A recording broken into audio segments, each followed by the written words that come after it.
Estamos de volta com o Jogo do Poder, recebendo hoje a deputada Jandira Fegali, do PCdoB, contando com a presença do jornalista Walter Diogo. Deputada, nesse bojo da reforma política foi aprovado o fim da reeleição.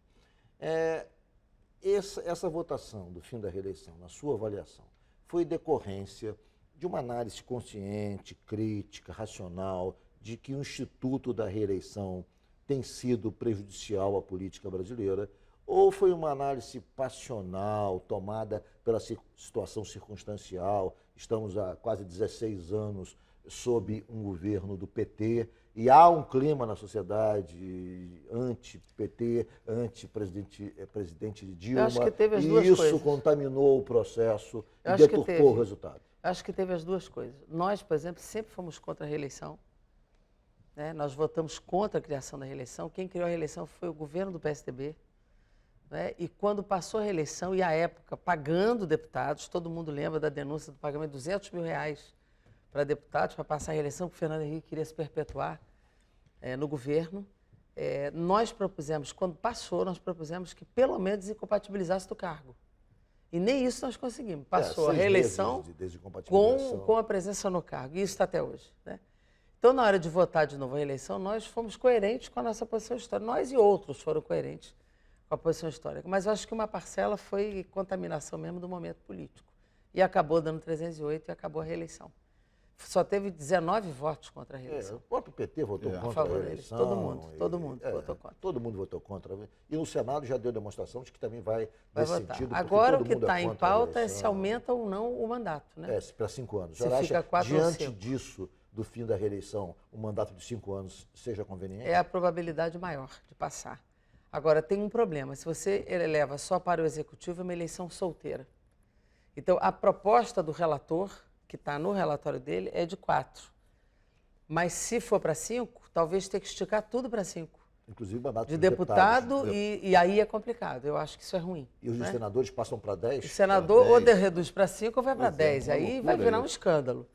Então, isso pode gerar uma retroação no sentido de manter 4 para evitar essas distorções. Entendi. Mas ainda não é outra votação que cancele a primeira, não? Não, a reeleição já está votada. O Senado pode mudar isso.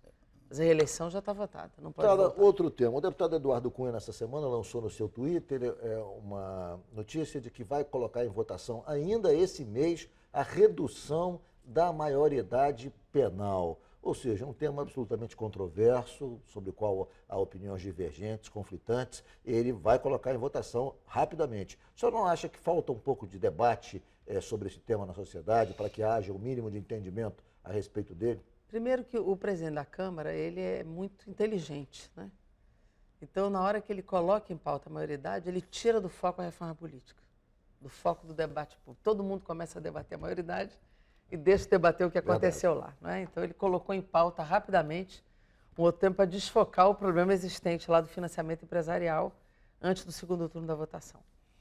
Mas, na questão da maioridade, não só ele fez por isso, mas como porque ele é a favor mesmo. Ele é a favor. E ele acelerou a instalação da comissão especial para a discussão. A comissão especial está acabando já as suas 40 sessões e vai colocar em pauta. Nós já tínhamos avisado a muitos movimentos sociais de que seria a próxima pauta. Isso há um mês a gente vem avisando. Mas o debate de fato é muito pequeno, porque a grande mídia que a gente acompanha só fala de crime de menor agora e estimula uma visão de Estado penal para criança e adolescente. E, lamentavelmente, o debate na sociedade, a desinformação é muito grande. As pessoas acham que o menor de 18 não é punido. E ele é punido. O desembargador Ciro Darlan esteve aqui nesse programa e disse exatamente isso. Ele é punido. Na verdade, a pessoa não sabe, as pessoas não sabem que há punição, quer dizer, bastante rigorosa para o menor que pratica um crime hediondo, que pratica um crime... Ele vai de medida socioeducativa até a internação. E, na verdade, se passa a ideia de que a ele não acontece nada, é um absurdo mesmo isso. Praticando crime. E hoje você fala, Walter, Deixa eu lhe fazer uma... Nesse tema ainda? Porque eu queria falar desse tema ainda. Um pouco sobre o deputado Eduardo Cunha, porque ele hoje faz a agenda do país.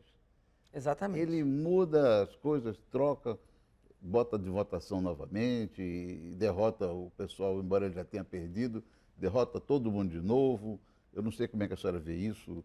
né, o comportamento do Eduardo Cunha na presidência, porque é diferente. Ele é muito ousado mesmo, né? A senhora acha que essa questão do menor deveria ir para um plebiscito? Olha, eu acho que com o nível ele propõe. de desinformação hoje, eu acho que um plebiscito não ajudará. Não, Ele ele só diz propõe, não, ele não 16. propõe plebiscito, ele propõe referendo. Um referendo, Consulta. Ou exatamente. seja, primeiro vota, depois vai. Né? Exatamente, exatamente. O que é Primeiro muito complicado, né? Quer dizer, se falo tem que consultar, plebiscito. que seja antes da votação. certo. Né? Agora, para isso, tem que ter um debate muito amplo, aberto e demorado na sociedade, com igual tempo na mídia, com tudo. Não é? Porque hoje, eu diria, nós temos Curioso que hoje... no Uruguai foi posto em votação, inicialmente vencia a ideia... E virou, e virou com o no debate da própria virou. campanha. Vencia a ideia Você vê, da hoje nós redução temos- da penal, nós temos- e quando foi feita a consulta perdeu. Virou. a Nós temos população. hoje 40% de presos numa superpopulação carcerária que nem julgamento teve. Né? Se tem uma superpopulação carcerária, é uma escola do crime. Né? Se você baixa a maioridade para 16, vão começar a recrutar meninos de 15, de 14. Ou seja, essa não é a solução. Nós temos que ir na causa dos problemas e não na consequência.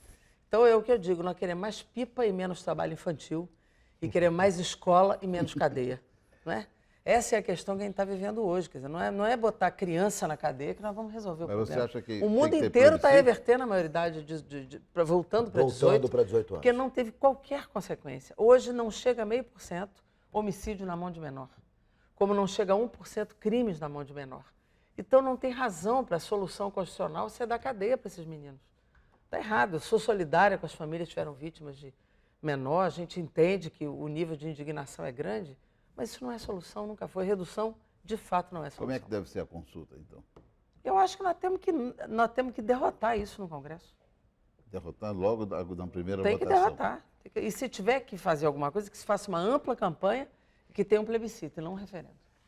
Deputada, a senhora tem funcionado na Câmara dos Deputados como a verdadeira líder do governo da presidente Dilma, embora não seja. A senhora é líder do PCdoB, apenas, Isso. e não líder do governo. Mas, na prática, a senhora tem ocupado esse papel, porque o líder do governo não tem tido, enfim, a mesma disposição para assumir essa postura, até mesmo de confronto com outros segmentos políticos e partidários. Como é que a senhora avalia o governo da presidente Dilma? A economia hoje está patinando, ela está adotando um receituário que não era o receituário esperado de um governo, de um partido de esquerda, está adotando medidas ortodoxas. Como é que a senhora vê, Olha, digamos, primeiro, vamos esse ajuste fiscal enviado por olhar ela? um pouquinho primeiro para o final do governo anterior. Né? Nós já vivemos uma crise econômica internacional grave faz alguns anos. Né? 2008 começa e tem novos ciclos a partir daí. Né? A economia brasileira conseguiu segurar o que pôde, né? Com medidas chamadas anticíclicas, ou seja, não seguiu aquela receita que o Fundo Monetário Internacional deu a outros países, que a Grécia assumiu, que a Europa inteira assumiu. O desemprego na Europa hoje é 25% entre os jovens. Né? Então, a cada 4 jovens, 1 está desempregado. Então, é uma crise muito grande. O governo aqui segurou, mantendo todos os investimentos em infraestrutura, mantendo emprego, mantendo renda do salário mínimo, mantendo financiamento previdenciário. Então, segurou até onde pôde, para evitar desemprego e evitar desestruturação do Estado brasileiro. Bancos públicos continuaram investindo, continuaram emprestando, continuou crédito. Então, hoje, nós estamos pagando um pouco o preço de medidas corretas no final do governo. Foram corretas as medidas. Só que agora você não aguenta manter da mesma forma. Né? Há um desequilíbrio fiscal, precisa ter ajuste, o mundo inteiro está fazendo ajuste. O que se discute é qual é o ajuste. Eu, por exemplo, acho que nós temos que taxar as grandes fortunas. Quem tem que pagar esse ajuste é quem mais tem, e não o mundo do trabalho. Né? Mas fazer ajuste é correto fazer, para equilibrar. Agora, o governo não parou em ter perspectivas estratégicas. Vai continuar os programas sociais, vai manter programa de infraestrutura, vai manter o PAC 2 e o PAC 3, não acha que- vai manter o Minha Casa Minha Vida, ou A senhora seja, não isso acha será que mantido. O país está imerso numa discussão de baixo astral, porque só se fala em corte. Na verdade, não há quem anime economicamente o Brasil. Acho que o Não há governo quem- perdeu a batalha de Na comunicação. verdade, o ministro Levi, ele é monotemático, ele só fala É em isso. corte. Mas ele não esse é o fala em problema. corte, eu vou cortar aqui para voltar a crescer daqui a 6 Exatamente. meses. Esse é o Ele erro. só fala, vou cortar, É isso. cortar um pouco mais, ou seja, Eu acho o até- debate é sobre corte. Eu acho até não que- há, o presidente Lula, quando se fazia algum ajuste, ele tinha a capacidade de Dava animar, perspectiva, de animar é a isso. sociedade. É A isso. presidente Dilma não ocupa esse papel, não Ricardo. desenvolve essa tarefa. E muito menos o ministro Levi, ou seja, o debate se instalou no país. Walter, baixo acho que o astral Levi enorme. está no governo Deixa- errado, né? Se instalou um baixo Eu astral acho enorme. também. Eu não sei se... Não, Eu concorda também que é acho. um baixo astral enorme? Acho, Viu, porque- Ricardo, deixa eu falar uma coisa. Eu conversei com ela um pouco antes do programa, né? Eu disse que o governo está meio esquizofrênico. Né? Ele é um governo de esquerda com um ministro da direita, né? Um ministro da Fazenda. E na semana passada a gente viu a diretora-geral do FMI do Brasil. Ela não estava interessada no Morro do Alemão. Ela estava para dizer ao Ficou Brasil muito o seguinte, feliz com os ajustes. Né? foi lá. Ela estava no Brasil para dizer, olha, o nosso homem é o Levi e a política é essa. Eu vou ter É que um fazer- pouco mais eu vou ter grave o que negócio. Eu quero fazer- que a deputada fale sobre Eu isso. vou ter que fazer um rápido intervalo e voltamos em 1 minuto hoje com a deputada Jandira Fegali, do PC do B.